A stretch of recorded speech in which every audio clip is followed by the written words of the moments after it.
Lors de la réunion de famille, ma mère a arraché l'assiette des mains de mon fils et a dit: La nourriture va d'abord à la vraie famille. Il est resté figé, embarrassé. Je me suis simplement levée lentement et j'ai fait une seule annonce. Le visage de ma mère a changé instantanément. Puis, elle a commencé à supplier, mais Mon nom est Nancy. J'ai 29 ans et je vis à Cedar Rapids, dans l'Iowa, avec mon mari Travis et notre fils de 4 ans, Oliver. On l'appelle Holly.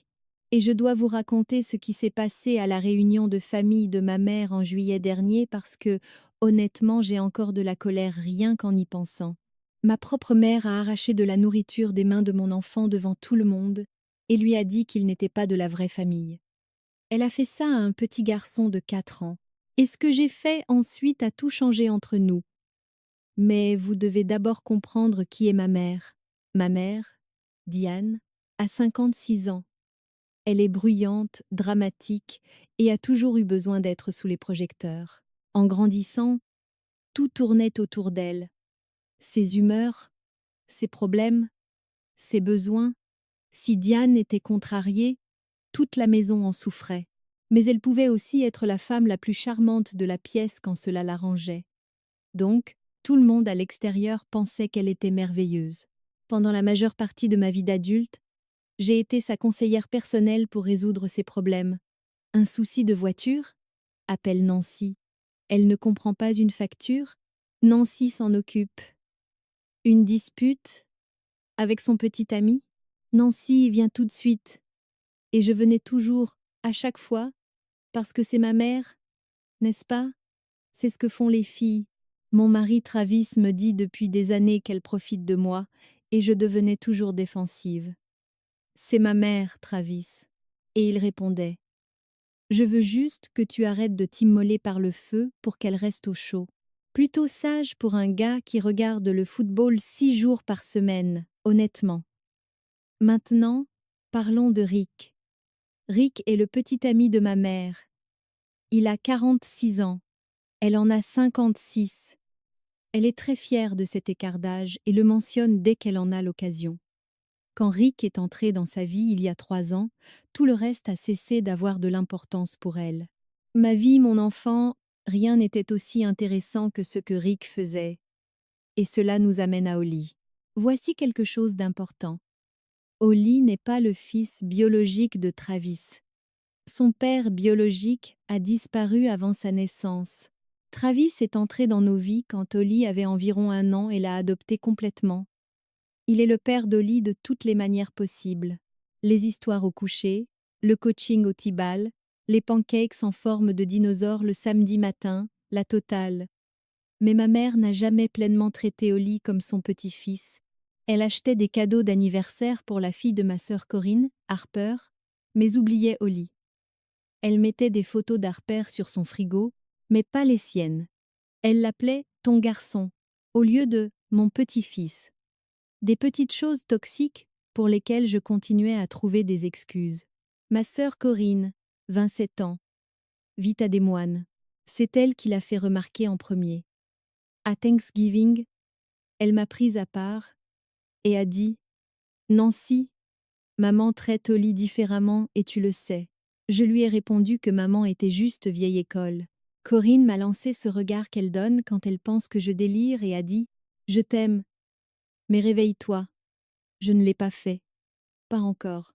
Arrive le mois de juillet et Diane annonce qu'elle organise une grande réunion de famille dans sa maison de location près des colonies d'Amana.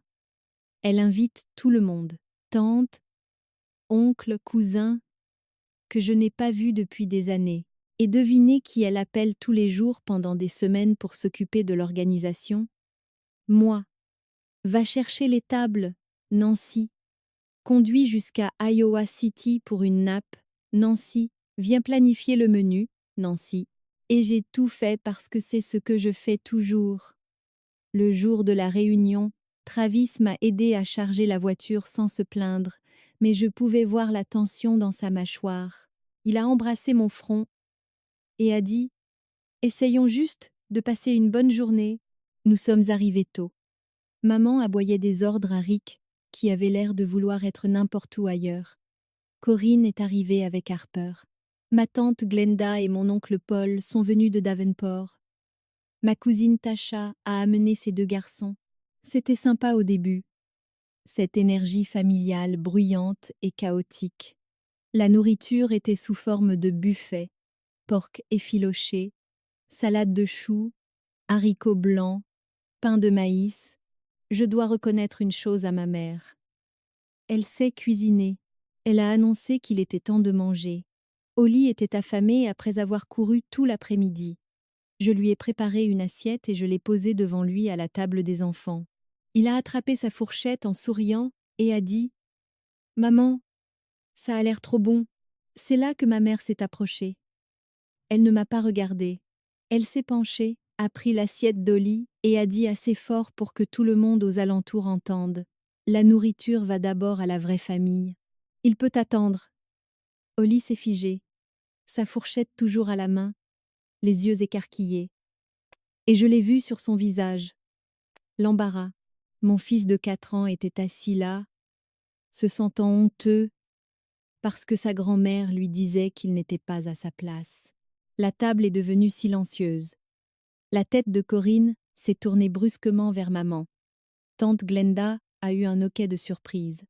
Travis s'est levé si vite que sa chaise a raclé le patio. J'ai posé ma main sur son bras parce que j'avais besoin de faire ça moi-même. Je me suis levée lentement, j'ai regardé ma mère droit dans les yeux et j'ai dit assez fort pour que tout le jardin entende « Si mon fils n'est pas de la vraie famille pour toi, alors moi non plus, nous partons. Et maman, ne m'appelle pas, ne m'envoie pas de SMS. Ne me demande plus une seule chose. C'est fini entre nous. » Son visage est passé de suffisant à livide en 2 secondes environ. Elle ne s'attendait vraiment pas à ce que je dise quoi que ce soit parce que je ne l'avais jamais fait, pas une seule fois en 29 ans. Elle a commencé à bégayer. « Nancy, je ne le pensais pas. Tu surréagis. Mon fils est assis ici en train de penser qu'il a fait quelque chose de mal. » Ai-je dit. La seule personne qui a fait quelque chose de mal, c'est toi. J'ai pris Oli dans mes bras, j'ai attrapé notre sac et j'ai marché vers la voiture. Travis avait déjà ouvert la portière. Corinne m'a rattrapé dans l'allée, m'a serré la main et a dit « Je suis tellement fière de toi. Appelle-moi ce soir. » J'ai hoché la tête parce que si je parlais, j'allais m'effondrer complètement. Oli s'est endormi sur le chemin du retour. Travis m'a tenu la main et, après un long silence, a dit « Tu as fait ce qu'il fallait, Nance. » J'ai pleuré tout le trajet. Maintenant, vous pensez qu'elle a appelé pour s'excuser ce soir-là? Allez-y, devinez. Elle m'a envoyé un SMS. Tu m'as embarrassée devant toute la famille. J'espère que tu es satisfaite. Mon enfant a été humilié devant 30 personnes et Diane s'inquiétait pour son image. Cela vous dit tout ce qu'il y a à savoir sur ma mère. Mais voici le truc. Que s'est-il passé après que j'ai arrêté de répondre à ses appels, d'aider à résoudre ses problèmes, d'être présente? Toute sa vie a commencé à s'effondrer de manière qu'elle n'avait pas prévue et, honnêtement, je ne m'en suis pas voulu. Après la réunion, je suis restée totalement silencieuse. Aucun appel, aucun message, aucune visite. Pour la première fois en 29 ans, Diane n'avait plus accès à moi. Et franchement, c'était à la fois terrifiant et libérateur. Les premiers jours, elle a fait exploser mon téléphone. Des SMS, des appels manqués, un message vocal où elle disait « Nancy, tu es ridicule, tu dois grandir. » Grandir? Elle humilie un enfant de 4 ans et c'est moi qui dois grandir. L'ironie était si forte qu'on aurait pu l'étaler sur une tartine. Je n'ai répondu à rien. Travis a proposé de bloquer son numéro, mais j'ai dit non. Je voulais voir chaque message. J'avais besoin de ces rappels pour garder la tête haute. Est-ce que ça semble mesquin? Peut être, mais ça a fonctionné. Corinne m'a appelé quelques jours plus tard et m'a dit que la réunion s'était pratiquement arrêtée après notre départ. Les gens chuchotaient. Tante Glenda était furieuse et maman a passé le reste de la soirée à faire comme si de rien n'était. Mon oncle Paul lui aurait dit à la fin de la soirée « C'était moche, Diane. Vraiment moche. » Et elle l'a juste balayé d'un revers de main. Tout le monde est si sensible de nos jours. Dupur Diane. C'est là que les choses sont devenues intéressantes. Vous vous souvenez que j'ai dit que j'étais sa gestionnaire de vie personnelle? Eh bien, quand vous retirez la personne qui maintient tout en place, tout s'écroule rapidement. Environ une semaine plus tard, maman a eu un accrochage en voiture et devait faire une déclaration d'assurance. Normalement, elle m'aurait appelé et j'aurais tout géré. Cette fois, elle était seule. Elle a appelé Corinne à la place et Corinne a dit: Je ne sais pas comment faire. C'est toujours Nancy qui faisait ça. Débrouille-toi toute seule. J'ai ri aux éclats quand elle me l'a raconté. Je suis désolée, mais c'était drôle. Ensuite, il y a eu la situation avec Rick. Et c'est là que c'est devenu inattendu. Diane prévoyait une grande croisière aux Bahamas avec Rick, s'en vantant depuis des mois, mais elle ne l'avait pas encore réservée parce qu'elle attendait que je trouve la meilleure offre. Elle sait à peine utiliser ses emails, alors comparer des sites de voyage. Elle a donc essayé de le faire elle-même. Elle a réservé les mauvaises dates, en octobre au lieu de novembre. Elle n'a pas lu les conditions d'annulation. Et au moment où elle s'en est rendue compte, tout était non remboursable. Plus de 2000 $ perdus. Est-ce que je me suis sentie mal? Pas le moins du monde. Mais voici ce que je n'avais pas vu venir. Rick s'est mis en colère à propos de l'argent.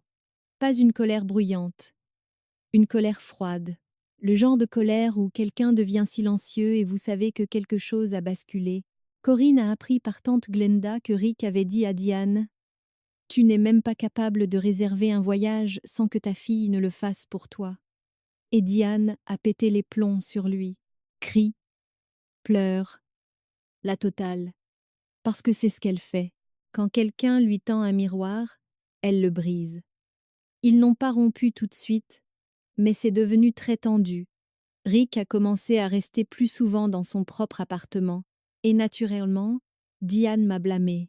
Elle m'a envoyé un message auquel je n'ai toujours pas répondu. À cause de ton petit caprice, Rick et moi avons des problèmes. Mon caprice, elle a humilié mon enfant, et c'est mon caprice. Cette femme pourrait gagner une médaille d'or en gymnastique mentale. Pendant ce temps, ma vie était paisible, véritablement et étonnamment paisible. Je passais mes soirées avec Travis et Holly, au lieu de gérer la dernière crise de Diane. Travis et moi avons recommencé à faire des soirées en amoureux. Notre voisine Wanda gardait Holly et nous allions dîner comme des gens normaux. Holly était heureux. Il ne demandait pas de nouvelles de grand-mère Diane, ce qui me brisait un peu le cœur, mais me disait aussi quelque chose. Il avait déjà appris à ne rien attendre d'elle. Puis, quelque chose est arrivé que je n'attendais pas du tout. Environ 3 semaines après la réunion, j'ai reçu un appel d'un numéro que je ne reconnaissais pas. J'ai failli ne pas répondre, mais je l'ai fait. Et c'était Rick, pas ma mère. Rick. Il a dit: Nancy, je sais que c'est bizarre, et je m'excuse de t'appeler comme ça à l'improviste. J'étais dans ma cuisine avec une spatule à la main, l'air d'une idiote. Il m'a dit qu'il avait réfléchi à ce qui s'était passé à la réunion, que ce que Diane avait fait à Holly était mal, et qu'il lui avait d'ailleurs dit ce soir-là. Elle l'avait ignoré. Il a dit qu'il voyait un côté d'elle ces dernières semaines qu'il n'aimait pas. La façon dont elle parle de moi. La façon dont elle refuse toute responsabilité. La façon dont elle réécrit tout pour passer pour la victime. Puis il a dit quelque chose qui m'a obligée à m'asseoir. Ta mère a peur, Nancy. Elle ne l'admettra pas, mais elle est terrifiée à l'idée de t'avoir perdu pour de bon. Et au lieu de réparer les choses, elle devient juste plus méchante. Je l'ai remerciée et j'ai raccroché. Puis je suis restée assise à ma table de cuisine à fixer le mur pendant 10 minutes. Travis est entré, a vu ma tête et a demandé: Qu'est-ce qui se passe? Quand je lui ai dit que Rick avait appelé, ses sourcils ont failli s'envoler. Je n'avais pas de pitié pour elle. Elle n'avait toujours pas tenté de véritables excuses, mais entendre qu'elle avait peur m'a marqué, pas parce que ça changeait quoi que ce soit, mais parce que ça me rappelait que sous tout ce drame, il y a encore une personne qui préférerait apparemment brûler tous les ponts plutôt que d'admettre qu'elle a eu tort. Au même moment, tante Glenda a décidé d'intervenir. Glenda est la sœur aînée de ma mère, et la seule personne que Diane écoute vraiment. Elle est venue de Davenport, a fait asseoir maman, et lui a dit carrément: tu as eu tort et si tu ne t'excuses pas auprès de Nancy et de ce petit, tu vas perdre ta fille pour de bon. La réponse de ma mère: pourquoi tout le monde se ligue contre moi? Se liguer? Parce que plusieurs personnes lui disaient la vérité. On ne peut vraiment pas inventer ça. Mais Glenda n'a pas reculé. Et Corinne m'a dit qu'après le départ de Glenda, maman avait pleuré. Pas ses pleurs habituels de spectacle, de vrais pleurs. Seule dans sa cuisine à minuit, sans personne pour regarder, je ne savais pas si ça signifiait quelque chose. Les larmes n'effacent pas ce qu'elle a dit à mon fils, mais quelque chose commençait à se fissurer. Et puis Holly a fait quelque chose qui a complètement changé ma façon de voir les choses. Quelque chose de si petit et de si innocent que ça m'a absolument bouleversée. Un soir, environ un mois après la réunion, je mettais Holly au lit. Nous avions fait toute la routine. Bain, pyjama, dents, l'histoire de dinosaure de Travis, et j'étais en train de le border. Il était presque endormi quand il m'a pris la main et a dit: maman, est-ce que grand-mère Diane est fâchée contre moi parce que je ne suis pas assez bien? Et je ne peux même pas décrire ce que j'ai ressenti, comme si quelqu'un plongeait sa main dans ma poitrine et me serrait le cœur. Mon fils de 4 ans pensait qu'il n'était pas assez bien à cause de ce qu'une femme adulte lui avait dit pour une assiette de porc effiloché. J'ai tenu son visage et je lui ai dit: mon bébé, tu es la meilleure chose au monde. Grand-mère avait tort. Ça n'avait rien à voir avec toi. Il a hoché la tête et a fermé les yeux, et je suis sortie de sa chambre et je me suis effondrée dans le couloir. Travis m'a trouvée assise par terre en train de pleurer et il n'a rien dit. Il s'est juste assis à côté de moi. C'est à ce moment-là que j'ai réalisé que ce n'était plus seulement à propos de moi et de ma mère. Il s'agissait de protéger mon fils. Et j'ai décidé à cet instant que Diane n'aurait plus accès à lui tant qu'elle ne l'aurait pas mérité. Vraiment mérité. Pas des excuses à moitié sincères du genre: désolé que tu l'aies mal pris. Une vraie. Les 2 semaines suivantes, les choses ont continué à se dégrader pour ma mère. La tension avec Rick s'est aggravée. Corinne m'a dit qu'ils avaient eu une énorme dispute parce que Diane voulait qu'il prenne son parti concernant l'histoire de la réunion et Rick a refusé. Il lui a dit: je ne vais pas être d'accord avec toi juste parce que tu le veux. Ce que tu as fait était mal. Et apparemment, c'était le début de la fin pour eux. Rick n'a pas officiellement rompu avec elle, mais il a pris beaucoup de recul. Il a arrêté de venir. Il a arrêté de répondre à chaque appel. En gros, il a fait à Diane ce que je lui faisais. Il s'est retiré. Et ma mère partait en vrille. Sans moi pour gérer sa vie et sans Rick pour lui donner une attention constante, elle ne savait plus quoi faire d'elle-même. Corinne a dit que maman commençait à l'appeler davantage, essayant de faire de Corinne la nouvelle moi. Mais Corinne, et je l'aime pour ça, a coupé court immédiatement. Elle a dit: maman, je ne suis pas Nancy, je ne vais pas être ta thérapeute et ta secrétaire. Reprends-toi. Pensez-vous que Diane a apprécié l'honnêteté? Bien sûr que non. Elle a dit à Corinne qu'elle était tout aussi ingrate que moi. Donc maintenant, elle avait réussi à repousser ses 2 filles. Très malin, maman. Tante Glenda m'a appelée à cette période. Elle a dit: Nancy, je veux que tu saches que je n'ai pas lâché ta mère. Elle sait ce qu'elle a fait. Elle est juste trop fière pour l'admettre. Et puis Glenda a dit quelque chose qui m'a surprise. Mais je pense aussi qu'elle ne sait sincèrement pas comment s'excuser. Personne ne lui a jamais appris. Ta grand-mère, ma mère, elle était pareille. Têtue, fière, elle préférait perdre tout le monde plutôt que de dire qu'elle était désolée. Ça a résonné différemment. Parce que j'avais entendu des histoires sur ma grand-mère Lorraine, et oui, elle ressemblait exactement à Diane. Cela n'excusait rien, mais ça m'aidait à comprendre le schéma. Les gens blessés élèvent des gens blessés qui élèvent d'autres gens blessés. Et à un moment donné, quelqu'un doit briser le cycle. Je n'étais juste pas sûre que ce quelqu'un doive être moi. pas cette fois. Puis, un samedi matin, environ 6 semaines après la réunion, on a sonné à ma porte. Travis et moi prenions le café. Holly regardait des dessins animés. J'ai ouvert la porte et ma mère était là, sur le porche. Pas de maquillage, pas coiffée. Elle portait un pull froissé dans lequel je suis presque sûre qu'elle avait dormi. Elle avait l'air d'avoir pris 10 ans depuis la dernière fois que je l'avais vue. Elle n'a pas dit bonjour, elle a juste dit « Est-ce que je peux entrer, s'il te plaît ?» Travis m'a regardé depuis la cuisine. Je voyais qu'il était prêt à dire non pour moi, mais je me suis écartée et je l'ai laissé entrer. Je ne sais pas trop pourquoi. Peut être à cause de ce que Glenda avait dit, peut être à cause de son apparence, peut être parce que, quelque part au fond, elle est toujours ma mère, et la voir comme ça faisait mal, même si je ne le voulais pas, elle s'est assise à ma table de cuisine et n'a pas parlé pendant 1 minute entière. Elle est juste restée là, les mains jointes, à fixer la table. Et puis elle a commencé à parler. Elle a dit « Je sais que désolé ne suffit pas ». Et elle a fait une pause comme si elle attendait que je lui dise que tout allait bien. Je ne l'ai pas fait. Je suis juste restée assise en face d'elle et j'ai attendu. Elle a dit qu'elle ne savait pas pourquoi elle avait dit ça à Holly, que c'était venu de quelque chose de moche en elle, qu'elle l'avait su à la seconde où c'était sorti de sa bouche. Elle a dit qu'elle avait été jalouse. Jalouse que Travis ait pris ses responsabilités et soit devenu ce père incroyable pour Holly, alors que ses propres relations avaient été un désastre toute sa vie.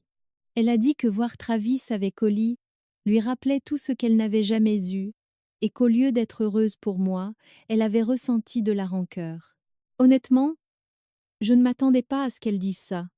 Je m'attendais à des excuses, des diversions, le manuel habituel de Diane. Mais c'était différent. Elle était assise dans ma cuisine, l'air de ne pas avoir dormi depuis 1 semaine, admettant qu'elle était jalouse du bonheur de sa propre fille. C'est la chose la plus honnête qu'elle m'ait jamais dite. Puis elle a demandé si elle pouvait voir Holly et j'ai dit « Pas encore ». Son visage s'est décomposé, mais elle a hoché la tête. Je lui ai dit « Maman, tu ne peux pas entrer ici avec une seule excuse et espérer que tout redevienne normal. Tu as fait mal à mon fils. Il m'a demandé s'il n'était pas assez bien à cause de ce que tu as dit. Un enfant de 4 ans. Alors non, tu ne peux pas le voir pour le moment. Tu dois me montrer que tu as changé. Ne pas me le dire, me le montrer. » Elle a pleuré. Et pour la première fois de ma vie, j'ai regardé ma mère pleurer sans me précipiter pour la consoler. Je l'ai juste laissée vivre ça parce qu'elle en avait besoin. Elle est partie environ 20 minutes plus tard. Travis m'a demandé si j'allais bien et j'ai dit « Je ne sais pas ». Parce que je ne savais vraiment pas. Au cours des semaines suivantes, quelque chose a changé. Diane a commencé à faire des choses qu'elle n'avait jamais faites auparavant. Elle s'est inscrite à une thérapie. Une vraie thérapie. Tante Glenda l'a confirmé parce que, honnêtement, je ne l'aurais pas cru autrement. Elle a commencé à gérer ses propres problèmes. Elle a fait sa déclaration d'assurance. Elle a pris ses propres rendez-vous, des petites choses. Mais pour Diane, c'était énorme. Elle a envoyé une carte à Holly par la poste. Pas un grand geste. Juste une carte avec un dinosaure qui disait « Je t'aime, Oliver. Amitié, grand-mère ». Le visage d'Holly, quand il l'a ouverte, il s'est illuminé. Il a dit « Maman, grand-mère m'a envoyé un dinosaure. » Et j'ai souri, même si je luttais contre les larmes. Elle m'a envoyé un SMS quelques jours plus tard. Il n'était pas long. Il disait « Je travaille sur moi-même. Je sais que j'ai beaucoup à réparer. Je ne demande rien. Je veux juste que tu saches que j'essaie. » Je n'ai pas répondu tout de suite. J'ai laissé passer 2 jours. Et puis j'ai écrit « Je le vois. Continue. » 3 mots. Mais je les pensais. Rick, au fait, ils ont rompu. C'était apparemment mutuel. Corinne a dit que Diane avait géré ça mieux que prévu. Elle a dit à Rick « J'ai besoin de savoir qui je suis sans avoir quelqu'un à côté de moi. » Ce qui, honnêtement, peut être la chose la plus mature que ma mère ait jamais dite. Environ 2 mois après la réunion, j'ai accepté que Diane voie au lit. Pas seule. Travis et moi étions là. Nous nous sommes retrouvés dans un parc. Et quand Oli l'a vue, il a couru vers elle et a serré ses jambes. Et elle s'est laissée tomber à genoux et l'a serré si fort. Elle lui a murmuré quelque chose à l'oreille. Et plus tard, j'ai demandé à Oli ce que grand-mère lui avait dit. Il m'a répondu « Elle a dit que je suis sa vraie famille et qu'elle est désolée. Je ne vais pas prétendre que je n'ai pas pleuré. J'ai pleuré, absolument. Les choses ne sont pas parfaites. Je veux être honnête à ce sujet. Ma mère et moi ne sommes pas revenus là où nous en étions. Et honnêtement, je ne veux pas y retourner. Là où nous en étions, ce n'était pas sain. J'étais sa béquille et elle était mon obligation.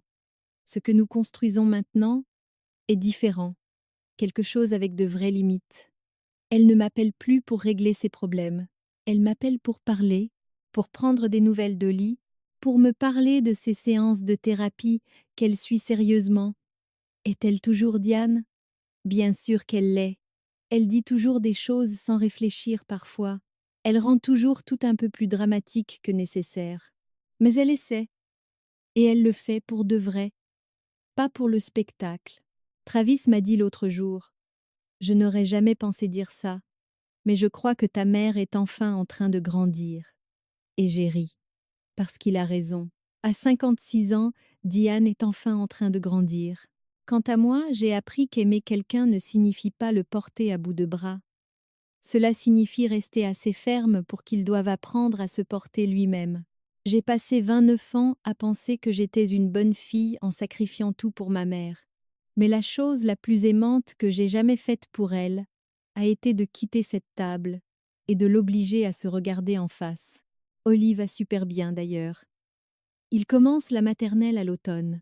Et la semaine dernière, il m'a dit que ses personnes préférées sont Papa Travis, puis toi, puis grand-mère, puis les dinosaures. Donc Diane est sur la liste, juste au-dessus des dinosaures. Je dirais que c'est un sacré retour en force. Si vous avez vécu quelque chose comme ça, si vous avez un membre de votre famille qui vous donne l'impression que vous n'êtes jamais assez bien, je veux que vous sachiez quelque chose. Fixer une limite n'est pas une trahison. Partir n'est pas abandonner.